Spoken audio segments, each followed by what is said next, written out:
Hey traders, TG Watkins here. It is September 29th when I'm recording this, and yeah, Thursday.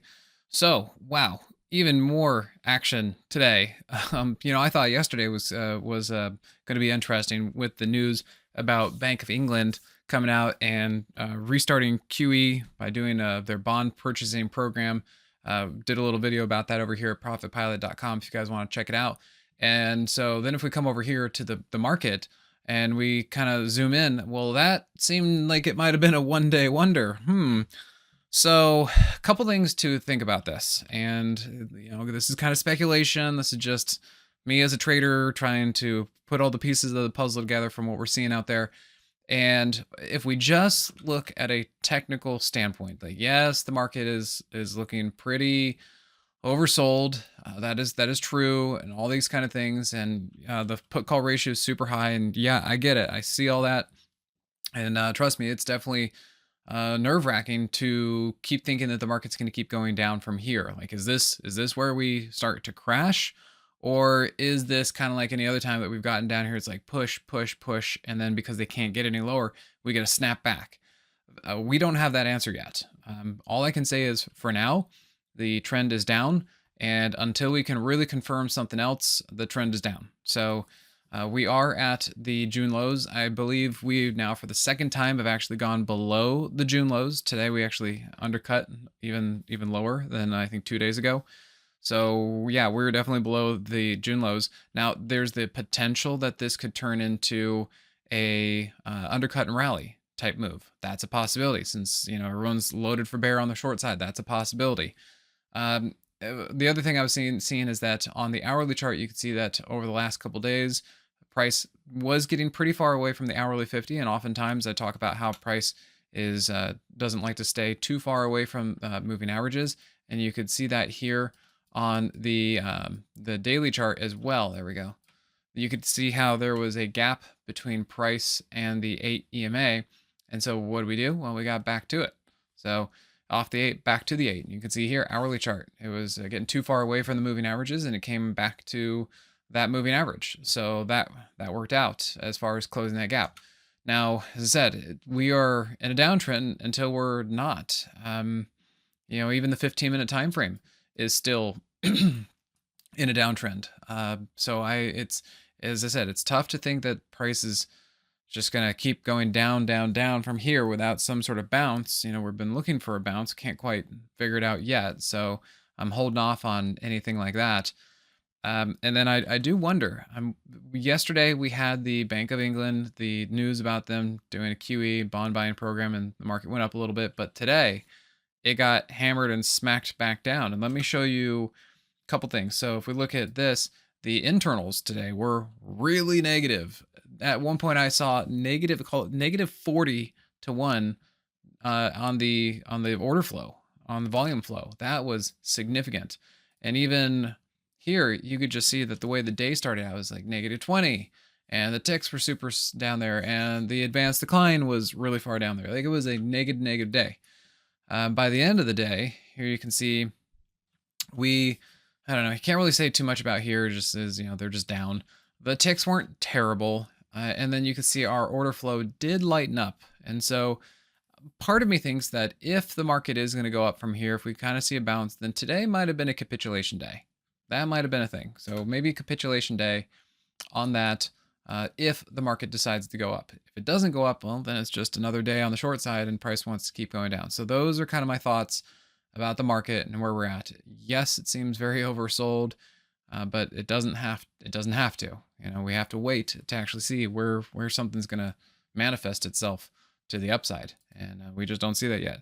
The Nasdaq, basically the same thing. It's trying to push lower. How much lower can it go? Does it need a bounce before going lower?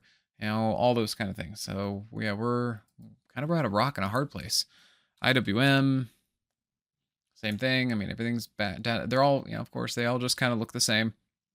The UVXY, kind of look at this one. And some interesting things about this. There's actually a trend line that we have that I've been looking at, that if you connect the dots from here, here, here, we are exactly at that trend line. So there's one thing there. The other thing I'm seeing is right here. We could actually be at the arch of the foot on the UVXY. Now, again, the UVXY is kind of a difficult, crazy vehicle to work with, but we could be seeing that as the arch of the foot. So maybe we get the leg, the heel, the arch of the foot, and we might need to have price come back down before we get the next move to the upside. The other thing is potentially, and this is something I've been talking about on my other channel, is that this might be the first move over a downtrending daily 50, and we might need to get a pullback in order to do the second move. So we could be seeing that. And if that's true, then this first move, second move idea works with the leg, heel, arch of the foot, ball of the foot type situation on the weekly time frame. So that could be something. So tread lightly, be careful out there, see what we can do about this kind of stuff and see where we go. But it just feels like we're getting kind of frothy unless the bottom just absolutely wants to fall out. But oftentimes when it looks its worst, if it can't get lower, then it's going to bounce. So just be careful about that situation out there. Some other interesting things. Tesla. So far, this has been a perfect short for us. We had a short right in through here, and this was basically a bear flag up into the underside of a downtrending hourly 50 with the Moxie indicator below zero. That was perfect. And it also had a nice entry right there as price went up and shorted at the underside of the daily 50. And on the weekly chart, you can see price is basically running into the underside of the weekly 50 as well. And if we come over here and look at the monthly time frame, you could see here on Tesla that price is starting to get rejected by the underside of the monthly 10. So big picture, I think Tesla is going to keep going lower. And yeah, we'll just have to see where this goes. I don't see any signs yet that price wants to bounce, but that doesn't mean it can't. So we'll have to see where that goes. Now, part of why Tesla, other than from a technical standpoint with the charts that I'm seeing, which was, again, absolutely perfect as far as this short setup, the other thing I'm seeing is Carmax, came out with earnings, and I think you can see what happened there. So yeah, something not good with earnings, and must be showing, I think it was slowing sales. I need to look into it, but that's kind of what I heard is Carmax not doing well and could be a bit of a barometer or indicator of general car situation. The car situation, car sales can also be a bit of a proxy for what the economy is doing, which we all know is slowing down. Interest rates are going higher. So, a lot of people lease their vehicles or have a payment plan with their vehicles. And with interest rates going up, it's probably just shut off the car market. So there's that. KMX went down quite a bit. So Tesla might be getting a sympathy move from that. Autonation, another sympathy move. Now, Autonation has been just chopping around for a while. And, I've been trying to short this a couple times. It's worked and then didn't work. And so it just kind of depends. But I don't see why Autonation would go higher. So I think this is a topping pattern. You can basically see that there is a very long-term double top on Autonation. You can see even the weekly Moxie indicator is below zero. And yeah, this thing is starting to move down. In fact, if you look at the hourly chart, you could see that this was an inverse trampoline move on the hourly chart. Price should not be over the 50 if the Moxie indicator is below zero, and that worked out quite nicely. And then I think even Carvana, CVNA. Now this, not much to say here because this thing was already down in the dumps. But Carvana also got hit today because of that news with Carmax's earnings. But you can see right there, flagged right into the underside of a downtrending hourly 50. So yeah, all those kind of getting hit and hammered. Now let's look at some of the bigger names. Costco. Again, these are all moving down. The easy trades have been here. That was price up into the underside of the hourly 200. It was also price over the 50, the Moxie indicator below zero. That was an inverse trampoline move.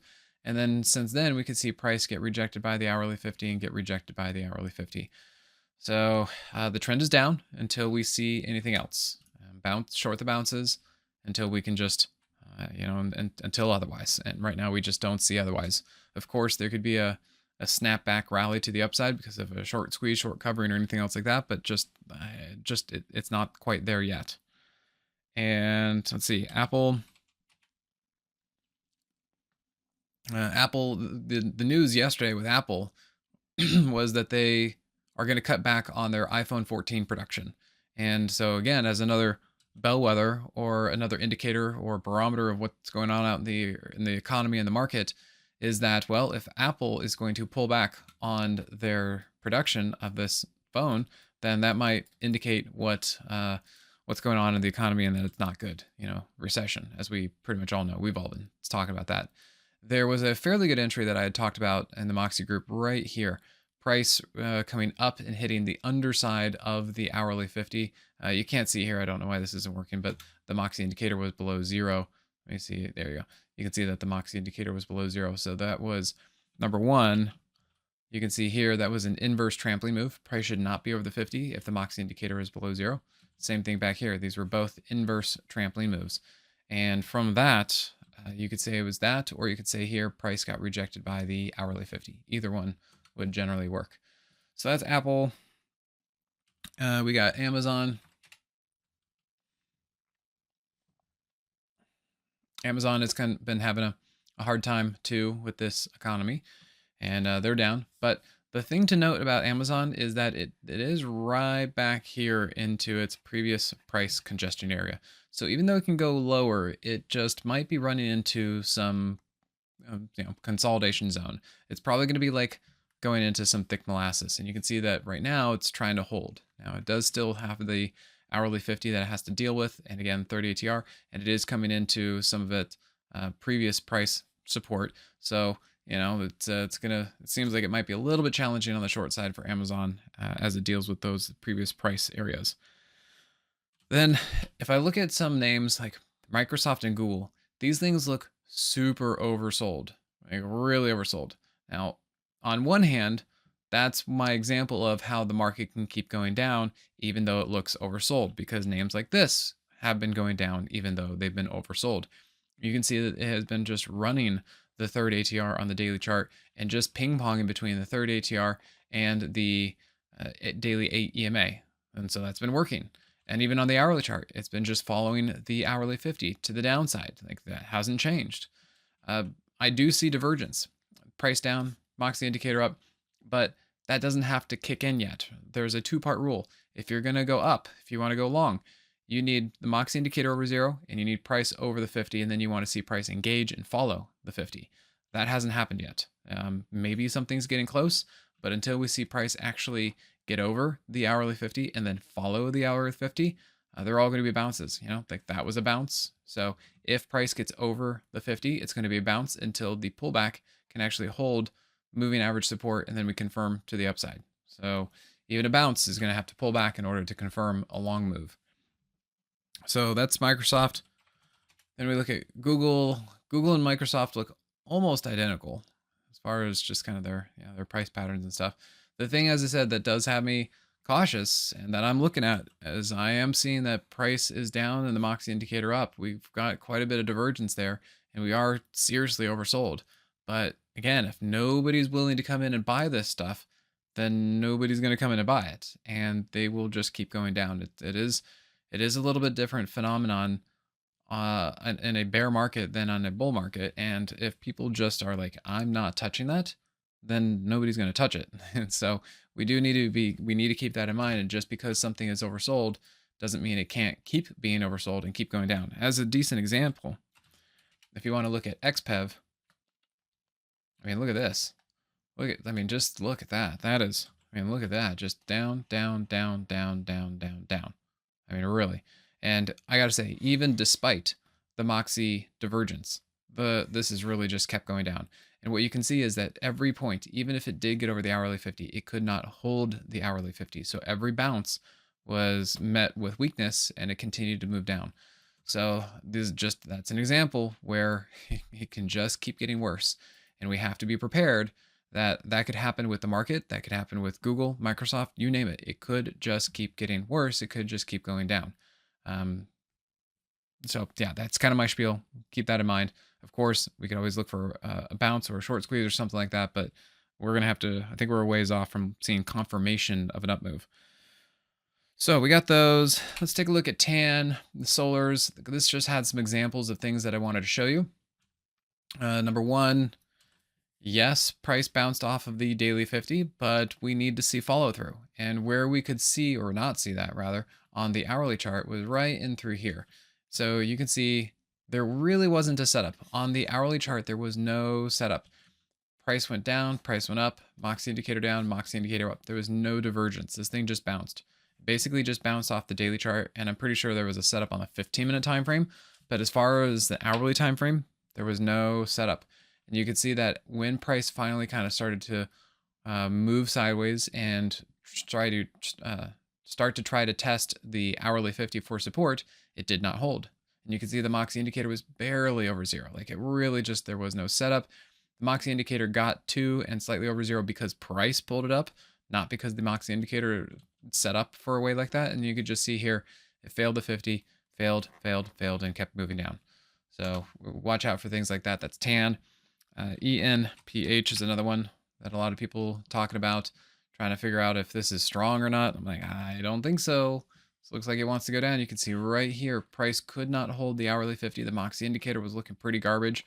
And honestly, I'm kind of looking at this and I'm saying, that looks like price is going to flag right into the underside of a downtrending hourly 50 with the Moxie indicator below zero.